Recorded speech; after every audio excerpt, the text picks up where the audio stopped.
Hello everyone, कैसे हो आप सब? ठीक हो? Yes sir.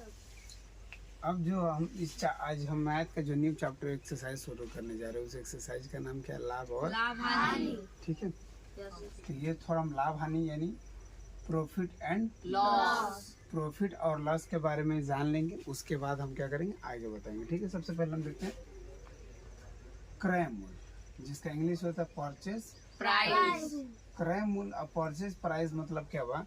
जो हम प्रोडक्ट खरीद रहे हैं, कितना में खरीद रहे हैं, वो हमारा परचेज प्राइस हो गया। यानी हम कहीं बुक खरीदने गए तो उस बुक का दाम है 300 रुपये। उस बुक का दाम कितना है? 300। तो जो उस दाम में हम खरीदे वो क्या होगा? परचेज प्राइस हो गया। ठीक है, परचेज प्राइस हो गया। यानी जिस मूल्य पर कोई वस्तु खरीदी जाती है, जिस मूल्य पर कोई वस्तु खरीदी जाती है, उसे उस वस्तु का क्या कहते हैं? क्रय मूल्य यानी परचेज प्राइस कहते हैं।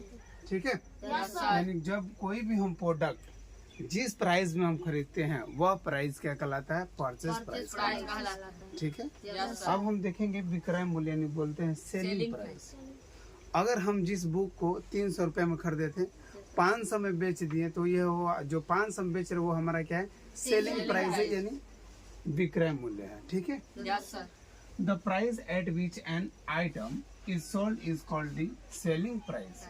यानी जिस मूल्य पर किसी भी वस्तु को हम बेचते हैं, वह वस्तु बेचने के बाद जो मिलता है वो क्या होता है? विक्रय मूल्य होता है। ठीक है। जिस मूल्य पर कोई भी वस्तु बेची जाती है, उसे उस वस्तु का क्या कहते हैं? विक्रय मूल्य। ओके। Yes sir. यानी कहने का मतलब क्या? परचेज प्राइस का मतलब खरीदा हुआ प्राइस, और सेलिंग प्राइस का मतलब जो खरीद के हम बेच रहे हैं वो हमारा क्या हो गया? Selling price. अब हम देखेंगे प्रॉफिट यानी लाभ। प्रॉफिट का हिंदी क्या हो गया? लाभ। If then selling price of an items is more than its cost price, यानी किसी वस्तु का विक्रय मूल्य क्रय मूल्य से अधिक हो, वस्तु का विक्रय मूल्य क्रय मूल्य से अधिक हो, तो और माइनस करने पे जो प्रॉफिट प्राप्त होता है वही हमारा क्या होता है? लाभ होता है, यानी प्रॉफिट। यानी कहने का मतलब क्या हुआ कि हमने बुक को खरीद दिया 300 रुपये में।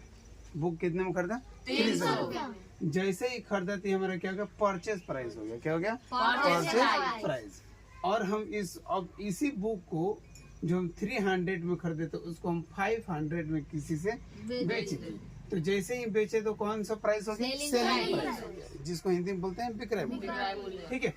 तो हमारा प्रॉफिट कितना हुआ? तो 500 में से 300 घटा देंगे, जो 200 बचा वो हमारा क्या हो गया? प्रॉफिट यानी लाभ हो गया। समझ में आ गया?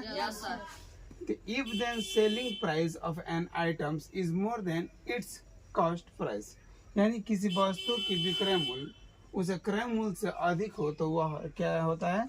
लाभ होता है। इसका इंग्लिश में लिखें क्या? अच्छा, कोई बात नहीं। लॉस यानी होता है हानि। लॉस यानी क्या होता है बेटा? हानि। ठीक है।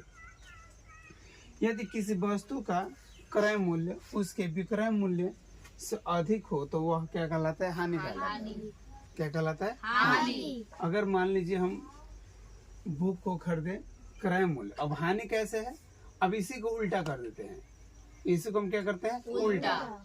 हमने बुक खरीदा 300 में, बेचा रहा है कितना? 500 में। तो 500 में बेचा रहे थे, अगर जो माइनस यहाँ पे 200 बच रहा है वो क्या हो गया? प्रॉफिट हो गया। क्या हो गया? प्रॉफिट। अगर हम इसी बुक को हम उल्टा कर देते हैं, चाहे हम एक बुक ले लेते हैं, बुक का परचेज प्राइस है 500 रुपये। परचेज प्राइस कितना है? 500। और उसका सेलिंग प्राइस है 300 रुपये। तो 500 में से जब 300 घटाएंगे तो 200 क्या गया? लॉस हो गया।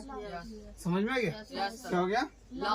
लॉस। हानि हुआ ना? कैसे भाई? क्योंकि इसका परचेज प्राइस 500, जब खरीदा है 500 में, बेच रहे कितना में? 300। तो 200 रुपए का घाटा हो रहा है ना? तो वो जो घाटा हो रहा है वो क्या हो गया? हमारा लॉस हो गया, यानी हानि हो गया। तो यही लिख दी, यदि किसी वस्तु का क्रय मूल्य उसके विक्रय मूल्य से यानी विक्रय मूल्य से क्रय मूल्य अधिक होगा तो क्या होगा? लॉस होगा। और क्रय मूल्य से विक्रय मूल्य अधिक होगा तो क्या होगा? प्रॉफिट होगा। वेरी गुड बेटा, कोई दिक्कत नहीं।